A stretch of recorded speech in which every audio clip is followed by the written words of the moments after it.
Hey everybody, welcome to Class 5 Collection. XO Eric here. Since tomorrow's Halloween, I figured I would share one of my ghost stories, personal. It really did happen to me over several years. I worked at a local Burger King from 91 to 98, and I spent a lot of time there alone because I would open the store. I'd be there like at 4:30 in the morning. I'd get all the prep ready for the crew that would come in for 6:30 to open for 7.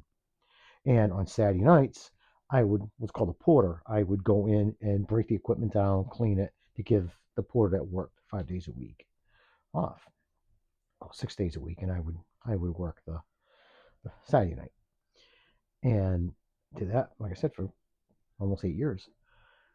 And when I first started in '91, my boss at the time, she told me, she goes, "You're going to be here a lot by yourself. You okay with that?" I'm like, "Yeah, I'm all right." Why? She goes, "Well, just to let you know this place is haunted." And, I was 18.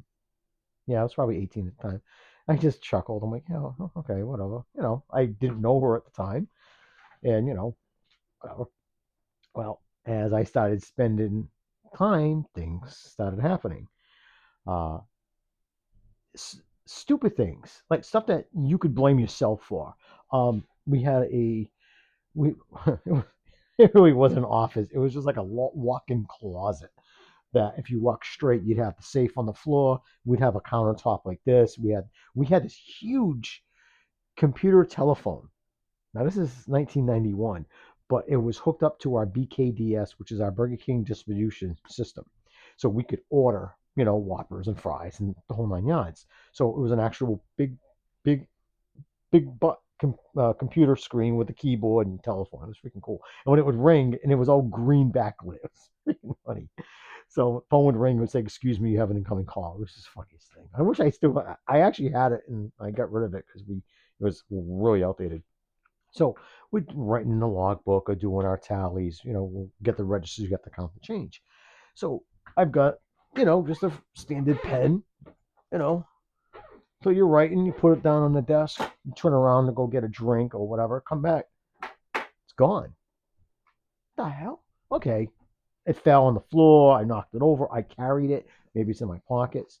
This happened quite a bit, quite a bit, quite a bit. So I have to go search, get another thing. And then every now and then I would find it right.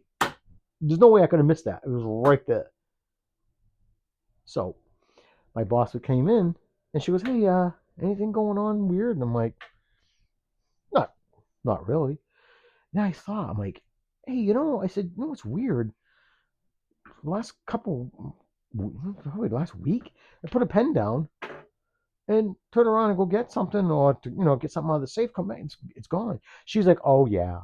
She goes, "The ghost would do that." I'm like, "What? Does he have to write a note or something?" So she goes, "No, he plays tricks like that. And oh, just so you don't freak out, he's gonna push you." I'm like, "Push me?" She's, "Yeah, you're gonna feel when you're standing over here at the counter, you're gonna feel a hand on your back and push you into the counter." I'm like, "Carol." She's like, didn't say no more. She goes, "You'll see." So it was quiet for a little bit. One morning, I get in about 5:30, 4:30, 5 o'clock. Get in, take up the logbook, see what happened the night before, start doing counting the draws.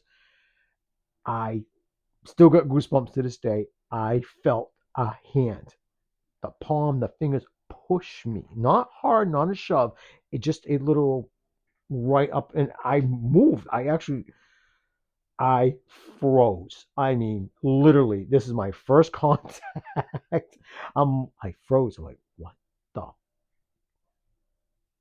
Okay, pull myself together. I'm probably tired. I mean, I used to party, go to bed at 1 o'clock, get up for like 4 o'clock, go to work. So yeah, I chalked it up to that. So it could happen. It would happen. Nobody's in that building but me. Everything is locked up.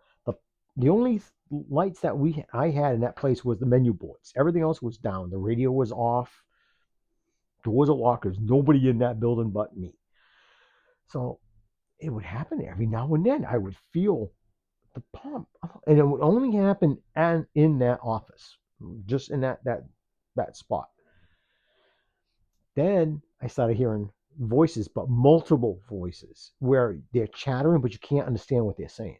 I would go in the dining room, and as soon as I would get out to where the drink station is, it would stop. Now, we had a radio, we had two channels. We had the music that we used to use, it's just instrumental in the morning, and then at 11 a.m., we could change it to channel two, which was like soft rock or yacht rock or whatever the hell it was, stuff I really didn't listen to. It's off. I didn't have my radio on. Nothing was on. Nothing's running. But I could hear it, but you can't make it out. And it would happen all the time. It didn't happen in the morning, and it would happen when I work overnight. It got to the point where I just it was background noise. Sometimes I'd be like, "Can you speak up a little bit?" And we get quiet. If you're gonna talk, let me hear you. You might have something cool to say. Well, I want to say about I started in August. I want to say probably around November, around Thanksgiving time, we started ramping up because shopping season. So we're getting everything. People are gonna be shopping, gonna get hungry. So I came out of the office. Now this was the first time this happened. It was a Sunday morning because I worked Saturday night into Sunday morning. This was middle of the night, 3:30 in the morning. I walk out of the office. Now I got all the lights down except for the office light, and I was finishing up what I was doing. I see something walk right by the front counter, and it was solid. I could see the jacket. I could still remember the jacket. It was like a ski jacket. It had blue with a white thin line and a red shoulder. Walk right. So I'm like, ooh. I froze. I'm like, oh my god, someone's in the freaking building. Great, I'm gonna get killed because they want a freaking Whopper or something. So I check I grab like a broomstick. I'm gonna be able to do anything with it. But I go out. There's nobody in the building. The building is so totally locked. There's nobody in the restrooms. It's an open building. I can see. There's nobody in there. I'm like, chalked it up to being tired. Well, it would happen every now and then. I would see that figure in same pattern would walk. Would go from the left, go right to the right. And one day, I I was I was on the opposite side. I was in the dining room, not in the kitchen. I was in the dining room, and I see it from the other direction. Full, full solid, creepy. I could see the pants. I could see the hand, and it wasn't opaque. It wasn't a shadow person. It wasn't even translucent. It was solid, like somebody was there, and it was just walking. And I actually said, "Hey!" It stopped and turned its head and eye to eye. I can still remember those freaking eyes, ice cold blue. I stopped. I still got goosebumps. And he turned his head back, and he had dark hair, long, probably down to his collar, and walked towards the restrooms. And I went over, gone. Oh my god! I had a buddy that was on a police force. He used to do rounds because we had a busy street called Route 6. It was like a small highway. I called the dispatcher. I say, hey, could you have him, oh, yeah, yeah, no problem. He called me. Everything all right? I'm like, somebody was in this building. He comes in. He looks, you're crazy. I'm like, dude, there was somebody in here. I saw him. And I said, hey. And he looked at me and he disappeared. He disappeared. I don't have time for this crap. I'm like, I'm serious. He looked around. So a couple of days later, he had come back and he goes, hey, I looked into the background of this place. And about, I don't want to say this is 91 going to 92. About 5 years ago, we had somebody that OD'd in that bathroom right there. And I'm like, really? He goes, yeah. So I won't say the name. And I'm like, all right. So I ended up calling him Gasper, kind of like Casper the Ghost, but I didn't want to get sued, so I'd call him Gasper. So when I would see him or hear him, I would use his real name. I'm like, you want to talk? Is there something you want to? And you could hear it, like very, very slight. And get to the point where I got used to him. I would actually talk to him. Hey, how you doing? Stupid. I know it sounds stupid, but it.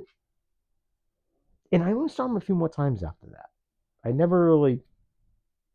It wasn't a constant thing, but to be honest with you, I got used to him. I was comfortable, kind of knowing that one, he wasn't going to hurt me. Because if he was going to hurt me, he were. I mean, yeah, he would play prank, and I would yell at him. Because if I left, this happened for 7 years. I'd leave something down.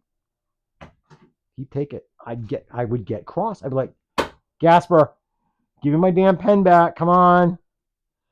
I swear to you. I turn around, right back where I left it. Dude, if you want your own, I'll go buy one. Don't take mine. Come on. But yeah, for 7 years. And I wasn't the only one. But let me tell you, I can still see him today. Still see him. Like, creepy. But yeah, this. But after 7 years, I just got so used to him. Like I said, I would talk to him, like literally. But when we made eye contact, that was the creepiest thing, was making eye contact. So yeah. So do I believe in the afterlife? Well, I believe in something.